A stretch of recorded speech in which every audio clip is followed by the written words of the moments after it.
Hi friends, welcome to daily life Tamil. இன்னைக்கு நம்ம என்ன பார்க்க போறோம்னா, டிசிஎஸோட ரிசல்ட் வந்திருக்கு.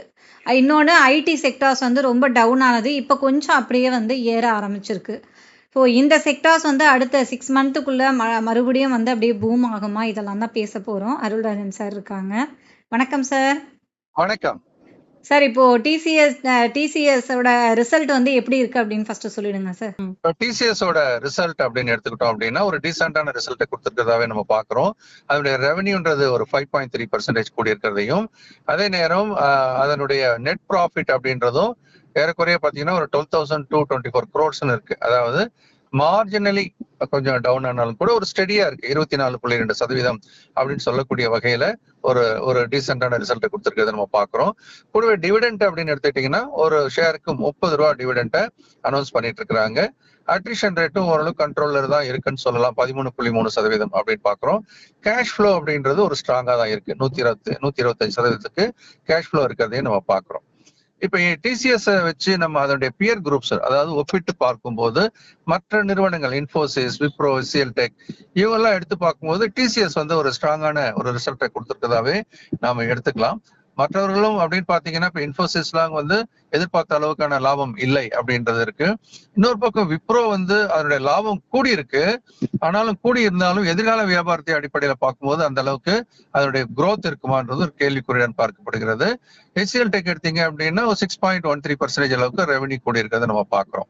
அதனால இதுல பார்க்கும்போது நமக்கு டிசிஎஸ்க்கு அடுத்தபடியா HCL டெக் ஓரளவுக்கு நமக்கு டீசென்டான ஒரு இடத்துல இருக்கிறத நம்ம பாக்குறோம். பொதுவா டிசிஎஸ் பொறுத்த வரைக்கும் வருங்காலம் எப்படி இருக்கும், இந்த துறை எப்படி இருக்கும் அப்படின்னு பார்க்கும்போது நாஸ்காம் இந்த துறை 6.1% என்ற அளவில் வளர்ச்சி அடையும் அப்படின்ற ஒரு கணிப்பை வெளியிட்டு இருக்கிறாங்க. குறிப்பா இது இந்த ஆர்டிபிஷியல் இன்டெலிஜென்ஸ் எப்படி ஒரு இண்டஸ்ட்ரியலைசேஷனுக்கு உள்ள வந்துடுச்சு அப்படின்றத அடிப்படையாக கொண்டு பார்க்கப்படுகிறது. குறிப்பா யாரெல்லாம் இந்த ஏஐ அவங்களுடைய வியாபார வளர்ச்சிக்கு பயன்படுத்துறாங்களோ அவங்களுக்குலாம் இது லாபகரமா அமையும் அப்படின்றது முக்கியமான ஒரு செய்தி. எஃப்ஐஸ் தொடர்ந்து விட்டுட்டே தான் இருக்கிறாங்க இந்த துறை சார்ந்த பங்குகள் அப்படின்றது ஒரு குறிப்பிடத்தக்க ஒரு விஷயம். குறிப்பா எந்தெந்த நிறுவனங்கள்லாம் இந்த பிஎஃப்எஸ்ஐ அப்படின்னு சொல்லக்கூடிய அந்த துறை சார்ந்து இருக்கிறாங்களோ அவங்களெல்லாம் கொஞ்சம் கவனமா இருக்கணும். அந்த துறையில அதிக வியாபாரத்தை வைத்திருக்கிற ஐடி நிறுவனங்கள் கொஞ்சம் தள்ளி நிக்கிறது நல்லது அப்படின்றது ஒரு குறிப்பிட்ட செய்தி. கூடவே நம்ம அடுத்தடுத்த தகவல் அப்படின்னு நம்ம பார்க்கும்போது இப்ப டிசிஎஸோட ரிசல்ட் அப்படின்றது ஓரளவுக்கு பரவாயில்ல அப்படின்னு நம்ம சொல்லியிருக்கிறோம். இதனுடைய செக்டார் அவுட்லுக்கும் 6% மேலான வளர்ச்சியை எதிர்பார்க்கிறோம் அப்படின்ற ஒரு சூழல்ல நிறைய நிதி நிறுவனங்கள் டிசிஎஸ்க்கு ஒரு நல்ல டார்கெட் தான் கொடுக்குறாங்க. அதாவது அடுத்த ஒரு ஆண்டுகளில் அப்படின்னு நம்ம பார்க்கும்போது 15% வளர்ச்சி வருவதற்கான வாய்ப்பு இருக்கிறது. நம்ம எதுவும் ரெக்கமெண்டேஷனா கொடுக்கல, சந்தை தகவலை உங்க கூட பரிமாறிக்கிறோம். அந்த வகையில 13-20% வளர்ச்சி இன்வெஸ்ட்மெண்ட்ல நம்ம போடும்போது ரிட்டர்ன்ஸ் வர்றதுக்கான வாய்ப்பு இருக்கு அப்படின்றத நம்ம பார்க்கலாம். அதையும் தாண்டி எக்ஸிஸ்டிங் இன்வெஸ்டர்ஸ் என்ன பண்ணலாம் அப்படின்னு நம்ம இதுல யோசிக்கணும். நல்ல டிவிடெண்ட் கொடுக்குறாங்க, ஏஐ மோட்டர் இருக்கிறதுனால தைரியமா வச்சுக்கலாம். அதே சமயம் வாங்கின விலை ஜாஸ்தியா இருக்குன்ற பட்சத்தில் கொஞ்சம் ஆவரேஜ் பண்றதையும் பண்ணிக்கலாம் அப்படின்றதுதான். இப்ப நியூ இன்வெஸ்டரை பொறுத்த வரைக்கும் கொஞ்சம் செலக்டிவா தான் பண்ணணும். அதுவும் குறிப்பா அவங்க மார்க்கெட் லீடர்ஸ் பார்க்கும்போது டிசிஎஸ் மாதிரி நிறுவனங்கள், மிட் கேப்னு பார்க்கும்போது பெர்சிஸ்டன்ட் மாதிரியான நிறுவனங்கள் எல்லாம் ரெக்கமெண்டேஷன்ஸ் இல்லை.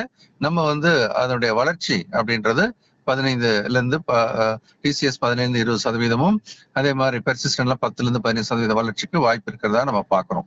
ஸோ இந்த மாதிரி ஒரு சூழல்ல லார்ஜ் கேப் நிறுவனங்கள்ல மேல நம்ம டிசிஎஸ், அதே மாதிரி மிட் கேப் நிறுவனங்கள்ல மேல பெர்சிஸ்டன்டா இருக்கிறத நம்ம பாக்குறோம். அதுக்கு அடுத்தபடியா அப்படின்னு பார்க்கும்போது கோஃபோர்ஜ் அப்படின்ற நிறுவனம் கூட ஸ்ட்ராங்கான ஆர்டர் புக் இருக்கிறத நம்ம பாக்குறோம். அதுவும் கிட்டத்தட்ட வரக்கூடிய காலங்கள் 10-15% வளர்ச்சி இருக்கும் என்று எதிர்பார்க்கப்படுகிறது. என்ன ஒரு அட்வான்டேஜ் நம்ம டிசிஎஸ் மாதிரி இந்த மாதிரி நிறுவனங்கள்லாம் அப்படின்னு பார்க்கும்போது இதெல்லாமே டெட் ஃப்ரீ கம்பெனிஸ் அப்படின்றதும், ROE எல்லாம் ரொம்ப ஹெல்த்தியா இருக்கு. அதாவது 40-45% மேல இருக்கிறது அப்படின்றதும் முக்கியமான ஒரு விஷயம். அதே லாஸ்ட் ஏறக்குறைய 10 வருடங்களாக ஒரு ஸ்டடியான ஒரு சிஏஜிஆர் கொடுத்திருக்கிறாங்க. கிட்டத்தட்ட 10-13% சிஏஜிஆர் இருக்கிறதே நம்ம பாக்குறோம். Since TCS is a market leader, இப்ப இருக்கிற நிலைமையில இருந்து மேல் நோக்கி வருவதற்கான வாய்ப்பு இருக்கிறதாவும் நம்ம பாக்குறோம்.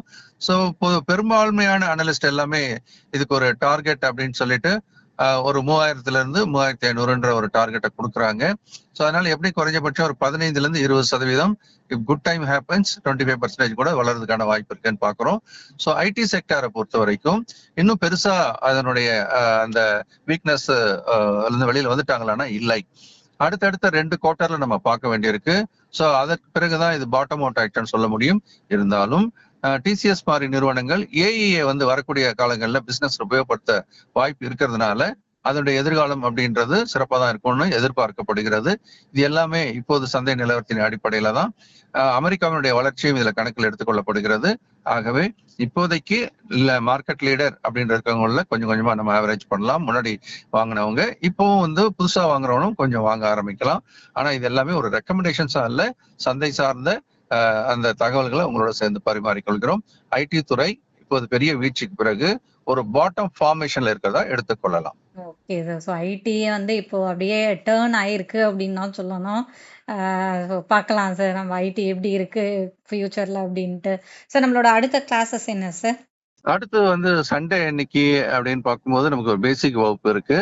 காலையில 9 மணில இருந்து 1:30 மணி வரைக்கும் ஆன்லைன்ல தான் பண்றோம். அதாவது நாளைக்கு இல்லையா சார்? நாளைக்கு. இது சந்தைக்கு புதுசா வர்றவங்களுக்கான ஒரு நிகழ்ச்சி. ஏற்கனவே இருக்கிறவங்க கூட புதுசா இப்பதான் வந்திருக்கேன் அப்படின்னு சொன்னா 6 மாசம் 1 வருஷம் தான் ஆகுதுன்னா அவங்களும் வரலாம். மற்றவர்கள் தன்னுடைய நண்பர் ஒருவருக்கு ரெஃபர் பண்ணலாம். இதை தாண்டி அப்படின்னு பார்க்கும்போது SFL சொல்லக்கூடிய ஸ்டாக் மார்க்கெட் ஃபார் லிவிங் அப்படின்னு சொல்லக்கூடிய ப்ரோக்ராம் அதுக்கு அடுத்த வாரம் வர இருக்குது. இது முழுக்க இன்ஸ்டிடியூஷன்ஸ் எப்படி வாங்குறாங்க விற்கிறாங்கன்றத படிக்கக்கூடிய ஒரு மென்டார்ஷிப் ப்ரோக்ராம். இது ஒரு லைஃப் டைம் ஸ்கில்லும் கூட. இது சாட்டர்டே சண்டே 6:30 இருந்து 9:30 மணிக்கு 4 வார கால பயிற்சி வகுப்பு. Okay sir. ஸோ இந்த கிளாஸஸ்ல நீங்களும் ஜாயின் பண்ணோம் அப்படின்னு நினச்சிங்கன்னா இமிடியேட்டா ஃபோன் எடுத்து ஸ்க்ரீன்ல இருக்க நம்பருக்கு காண்டாக்ட் பண்ணுங்க.